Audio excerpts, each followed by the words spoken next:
Bismillahirrahmanirrahim. Assalamualaikum warahmatullahi wabarakatuh. Datang lagi teman-teman,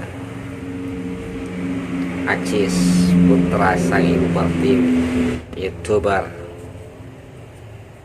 yang mungkin tidak bermanfaat tapi bisa mengedukasikan apa yang tidak ada di pikiran. Terlalu ribut di sini dekat dengan jalan. Sebelum kita lanjutkan, mari kita ngopi dulu.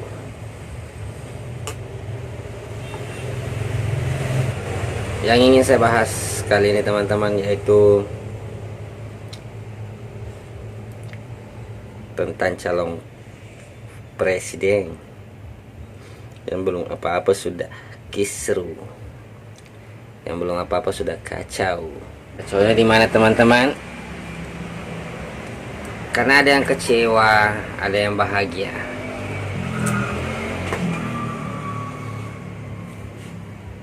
Cuma yang kita pengen bahas itu teman-teman,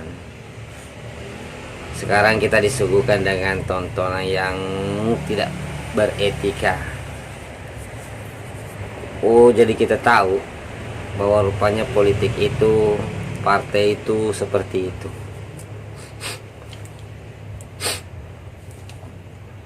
Walaupun bertentangan dengan hati nurani, tetap dibikin.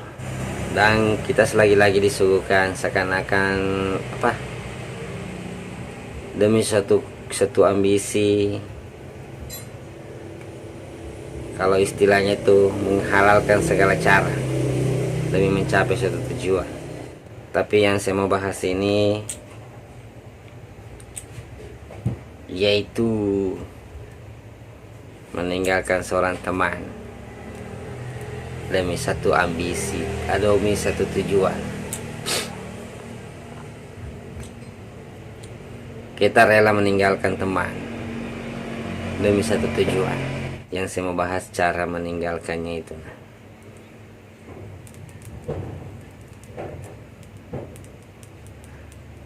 Caranya dia meninggalkan temannya sendiri. Walaupun banyak klarifikasi yang saya dapat di video-video, tapi semua itu kan cuma tinggal cerita aja. Dan itu hanya untuk membela diri masing-masing. Tapi dia tidak tahu bahwa dia pertontonkan kita cara-cara yang tidak baik untuk melakukan sesuatu. Itu pelajaran publik gitu. Dan kalau masalah pemilihan atau masalah pilihan, itu tergantung dari teman-temanku semua. Saya tidak bisa mengganggu-gugat hak pilih Anda. Saya hanya masyarakat kecil yang lagi bingung dan seakan-akan tidak percaya melihat apa yang terjadi. Liku-liku partai politik sekarang. Intinya tidak ada yang memikirkan kita ini rakyat, hanya mementingkan pikiran atau keinginan, atau hanya mementingkan partainya masing-masing. Kenapa saya berbicara seperti itu teman-teman? Karena kita harus dipaksa untuk memilih salah satunya. Kita sudah dipaksa untuk memilih dengan batasan calon presiden cuma segitu.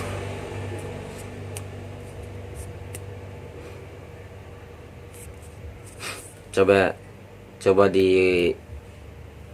kita kasih coba kita kasih penjelasan kenapa kita harus dipaksa untuk memilih. Karena dibatasi. Siapa yang cukup kursinya 20%, itulah sudah mau dipilih walaupun tidak bagus. Walaupun kita tahu bahwa semua itu ada kepentingan, tapi harus dipaksa untuk memilih. Daripada tidak sama sekali memilih, lebih baik harus memilih salah satunya yang lebih baik menurut kita. Ada yang lebih, walaupun istilahnya cuma sedikit kebaikannya,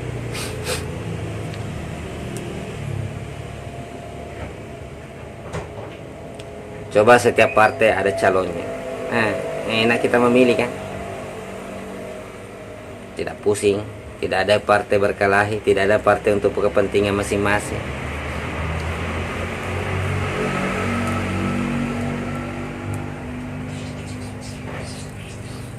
Makanya itu baru namanya adil.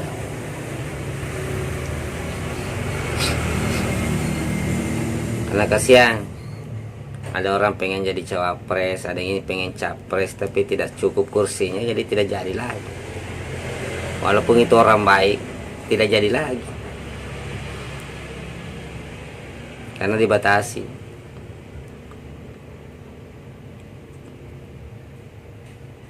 Nah, di situ baru adil. Kalau aku mau lihat namanya kebaikan, kita pilih orang yang baik, makanya perbanyak calonnya. Ngopi-ngopi.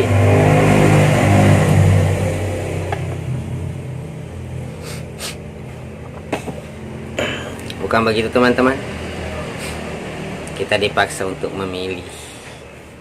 Itu judulnya itu. Walaupun tidak baik, tetap kita harus pilih.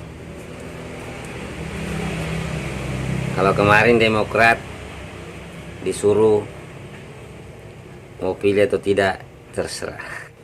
Kalau kita judulnya dipaksa untuk memilih, walaupun itu kita tidak senang. Bukan apanya teman-teman. Seandainya ada kata-kata bahwa jangankan kita masyarakat begini bingung, dipaksa. Kalau mau diibaratkan itu biar Tuhan juga bingung juga. Kau bikin peraturan sendiri, biar Tuhan juga bingung yang mana mau dipilih. Karena cuma 2, 3, paling banyak 3. Jadi kita bikin sendiri peraturan yang menjebak diri kita sendiri. Itulah yang terjadi. Jadi kalau ada penjahat, istilahnya penjahat yang dikirim menjadi calon di situ, itu juga harus dipilih. Kita tidak boleh memilih yang lain karena tidak ada yang mau jadi calon, karena tidak cukup kursi. Kalian mengerti kan?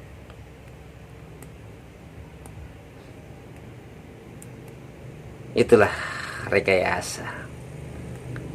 Sebuah peraturan dibikin supaya mereka berkuasa. Yang kemarin kita sesalkan itu adalah cara-caranya teman-teman. Caranya Anies kepada Demokrat tidak tidak gentleman, tidak kesatria, atau tidak beretika. Tidak ada alasan.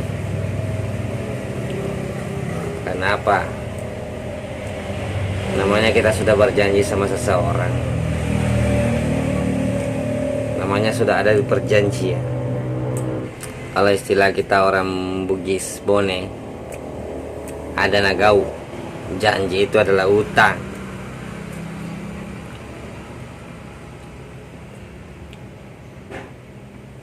Memang kita tahu bahwa politik itu tidak mengenal semua peribahasa seperti itu.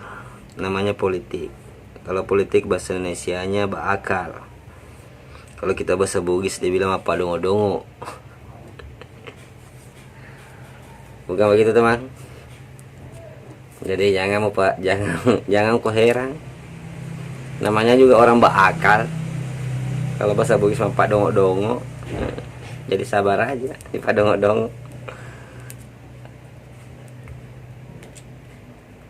Itulah realita kehidupannya teman-teman. Dan kalau kita boleh jujur, kita sudah merasakan 10 tahun ini dalam masa kepemimpinan Presiden Jokowi. Kami masyarakat tambah terpuruk Pak. Yang merasa senang itu hanya segelintir orang. Kan sudah banyak yang bilang, cuma yang kaya makin kaya, yang miskin masih makin miskin, yang sedang telah dimiskinkan. Sudah banyak itu katakan. Banyak berita yang saya nonton teman-teman, banyak kejadian yang saya dapatkan. Makanya saya akan bikin video satu persatu sebagai masukan apa yang terjadi sebenarnya. Saya membahas dulu kisruh politik ini, apa partai-partai ini, karena itu lagi sekarang dibahas. Tapi kalian heran, kalian sebenarnya cuma dimainkan. Kenapa saya bilang kalian cuma dimainkan? Ada isu terbesar yang sebenarnya kalian disuruh diam.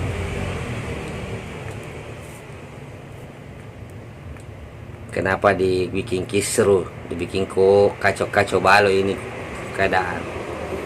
Kenapa dibikin kacau antara pemilihan capres ini? Padahal ada isu terbesar di belakang itu yang disembunyikan, yang saudaraku tidak tahu, yaitu naiknya harga BBM. Itulah sebenarnya yang ditutupi dengan kisruhnya Partai Demokrat dengan Nasdem.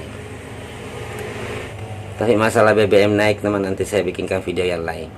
Yang saya mau bahas dulu ini bahwa begitulah politik sebenarnya. Jangan mau percaya dengan politik. Tetap kita rakyat yang jadi korban. Karena mereka masing-masing mementingkan diri sendiri.